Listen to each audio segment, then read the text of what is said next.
yeah, when I saw his estrogen, I'm like, okay, just use test, buddy. And I was just using test. And his estrogen is still, 25 or something? Well, because EQ will hang around for 82 days, Yeah, give or true. take. So as soon as it drops to not an effective level, then all of a sudden the estrogen will shoot up. Let's move over to Equipoise. Kurt, you have some experience with EQ recently, right? So take it away. Love-hate relationship with it. I think it's a decent anabolic. I would say C. Yeah, C or D. Yeah, I mean, it doesn't do anything specifically that you wouldn't get from testosterone per se. Right, you get some red blood cell mass that increases faster than you see with testosterone, but it seems in the end it's equals out. It acts as a fairly strong anti-estrogen, right, through its conversion to E1.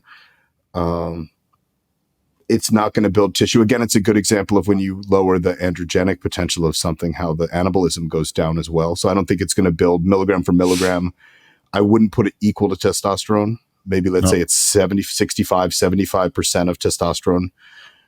It is nice because it is another way to leverage controlling estrogen without using an AI. If you want, if you're trying to kill, two birds with one stone and you want to lower estrogen and get more anabolism, you could always add EQ or Primo. Right. But you have to be careful because it can really crush your estrogen. As Chase showed with his recent experience. He's using enough tests for a football team and then a little bit of Equipoise and his estrogen was zero. I mean, or something, yeah. Yeah. And his body fat levels are obviously very low and he's already naturally a low aromatizer. But yeah, when I saw his estrogen, I'm like, okay, just use test, buddy. And I was just using test.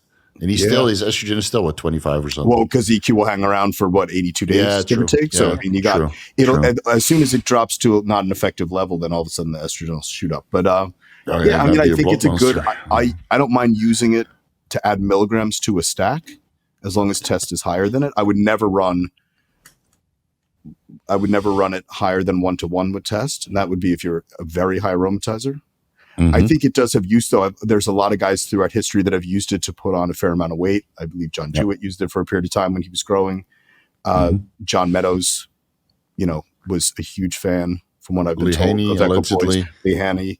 I think it's decent, but again, it's a part of a total. Sure. Is it a standalone? No. And that's always going to knock something out of being an S, or even outside of Primo, maybe not even an A, because you can't really just run EQ. I think in Europe, though, some of the guys will pull high aromatizers, but will pull test just run EQ as a base.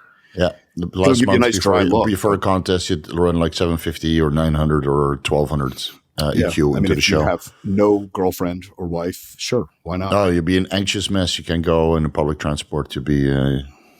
You'd be fucking crazy. COMT, completely overwhelmed. There's not enough gab in the world to get you out of that situation. I think as an added milligram, I think it's a valid thing. When if I were going to weigh, like Dean said before, I think the three typical anabolics that you'd add to test are Primo, EQ, or Nandrolone, pretty much the standard choices, unless you're going more extreme. It depends on the person's body type, right? If someone tends to be a little heavier and they convert a little more estrogen, and they're not willing to spend, or they don't have access to real Primo, EQ could be a valid choice there to add something to a cycle.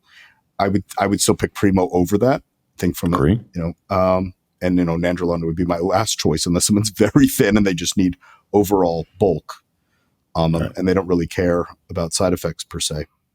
C. All right, Dean. Yeah, I'd have a hang somewhere around like Nandrolone. I guess it's just because of the ester being, it's definitely not going to be a beginner friendly compound who's going to, do a cycle and then come off. Like, this was one of the reasons why I used to get so frustrated over failed like PCT protocols, because guys were starting PCT 2 weeks after stopping shooting Equipoise. And by the time they sort of run out like a power PCT or whatever, after 8 or 9 weeks, the Equipoise is just clearing out the system at that point. It's like, and then they're wondering why there's no testosterone or LH or FSH, because they've been shut down while taking their HCG. So, and meanwhile, their estrogen is still low at the end, right? From the tamoxifen metabolites and the and the Equipoise suppression. So they're like, why have I no libido, you know? And it might be good for LH and FSH production, but the testosterone or the Boldenol will still suppress, you know, because estrogen levels are quite high. So sorry. I do agree, like Kurt said, you know, the hematopoiesis, like the creation of red blood cell aspect, you know, anecdotally guys find, you know, appetite stimulation to speak from Equipoise. But then, like, if blood viscosity goes out the window, you know, as opposed to like estradiol contributing to fluid retention, you know, Equipoise driving your red blood cell count up, that, you know, is driving blood pressure. Yes, might help with oxygenation and blood flow delivery, that might help with nutrient delivery and that sort of overall increase in appetite. But then we have to sort of look at the rabbit studies of it being potentially nephrotoxic. Yeah, you know, I was going to bring that up. And it's not But just rabbit studies, man. It's human the dosing studies though also. is high though. yeah, no, the dosing is high. But from like the oxidative stress perspective, Yeah, that's the most important part.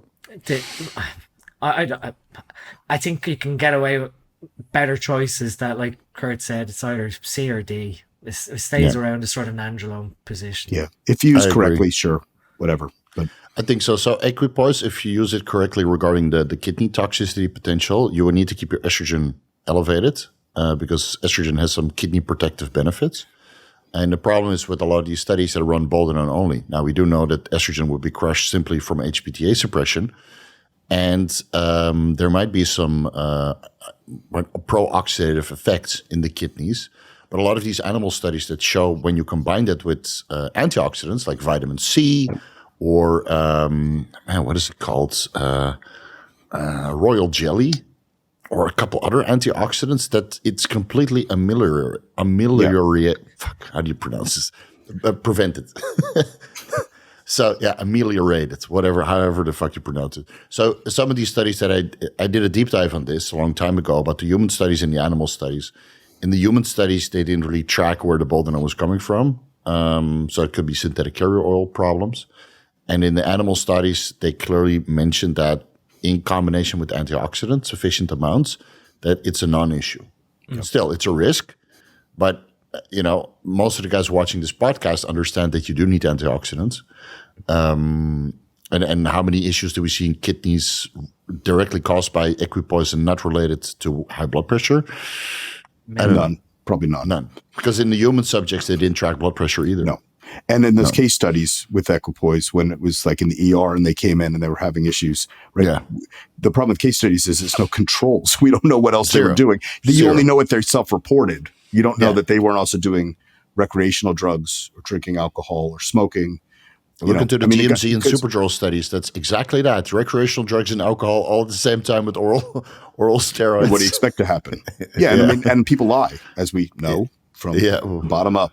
Everyone lies. So you know, who knows what they're doing. So I don't usually take. They're interesting to read, but I don't usually use them as representation of anything. I group them all together and then I have a chuckle and say, look how stupid people can be. So I love AQ. I haven't run it in a very long time because I always have Primobolan available, and that's my first choice. I like the appetite. I like the red blood cell increase. I can always mitigate that with telmisartan and enalapril, blood donations, methylene blue, etc. Right? I haven't had a need to donate in over a decade, pretty much. The last time I donated was when I ran Equipoise at 1,200 milligrams per week, when my hematocrit was 56% in a hydrated state. So imagine the stamina I had. But I didn't know about, you know, keeping hematocrit under control with potentially an ARB or an ACE inhibitor or methylene blue.